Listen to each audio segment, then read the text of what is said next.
प्रार्थना पत्रिका शनिवार 13/7/2024। वह जो वचन और प्रार्थना के द्वारा सब कुछ बचाता है। पहला तीमुथियुस 4:1-10। क्योंकि परमेश्वर की बनाई हुई हर चीज़ अच्छी है, और अगर उसे धन्यवाद के साथ ग्रहण किया जाए तो कोई भी चीज़ अस्वीकार नहीं की जानी चाहिए, क्योंकि वह परमेश्वर के वचन और प्रार्थना से पवित्र की जाती है। जब आप पीड़ित होते हैं तो क्या करना चाहिए? आपको बाइबल में पाए जाने वाले उत्तर प्राप्त करने चाहिए। यूसुफ जो पीड़ित था और दाऊद जो मृत्यु के कगार पर था, उसके लिए परमेश्वर का वचन पूरा हुआ। पौलुस ने कबूल किया कि सबसे मूल्यवान पहलू बाइबल में निहित है। उन्होंने मसीह के रहस्य, मसीह के हाथों में रखे गए मामलों, ऊपर से बुलाए जाने के इनाम और स्वर्ग की नागरिकता के बारे में भी अपना कबूलनामा किया। इसलिए आपको यीशु द्वारा सिखाए गए 5 बाइबल छंदों को थामे रखना चाहिए। मत्ती 6:33, मत्ती 12:28-30, प्रेरितों का काम 1:3 और 8, 19:8 और दूसरा कुरिन्थियों 10:4-5। इस समय आपको परमेश्वर के राज्य की स्थापना की आवश्यकता है।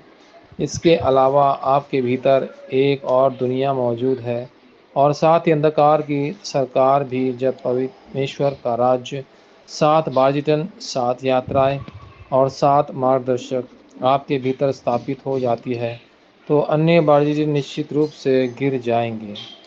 पहला तीमुथियुस 4:5। परमेश्वर के वचन और प्रार्थना के माध्यम से आपको पवित्र बाजिटन का निर्माण करना होगा। पहले एक अदृश्य बाजिटन का निर्माण करके आप अपने भाग्य और नियत को उलट देते हैं। फिर ऐसा करने के लिए आपको क्या करना होगा? पहला, प्रमाणों का बाजिटन खड़ा करके आपको 7 अवशेषों के प्रमाणों, उन 7 अवशेषों के माता पिता के प्रमाणों और उन्हें पालन वाले नेताओं की वाचा को थामे रखना चाहिए। वर्तमान में लोग यूरोप और यूएस में मसीह और सुसमाचार के बारे में बात नहीं करते हैं, इसलिए प्रमाणों के इस बाजिटिन का निर्माण करके आप सबसे सफल होंगे। दूसरा, प्रार्थना और वचन के बाजिटिन को खड़ा करें। 7 बाजिटिन, 7 यात्राएं और 7 मार्गदर्शक के माध्यम से आपको प्रार्थना करना जारी रखना चाहिए।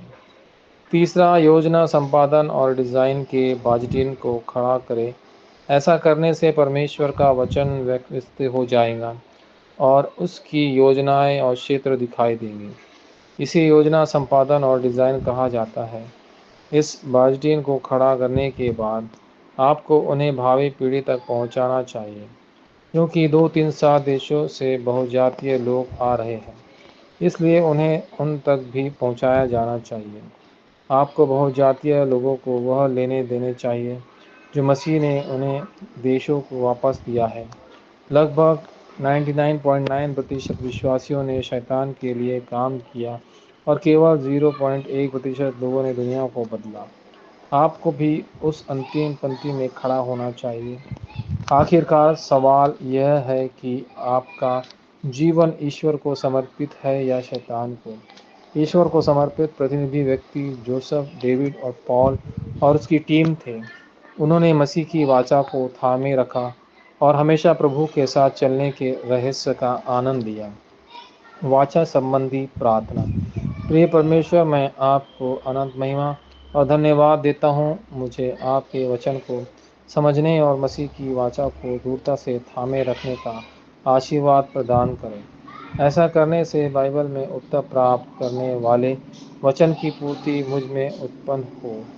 मसीह यीशु के नाम में मैं प्रार्थना करता हूँ, आमीन।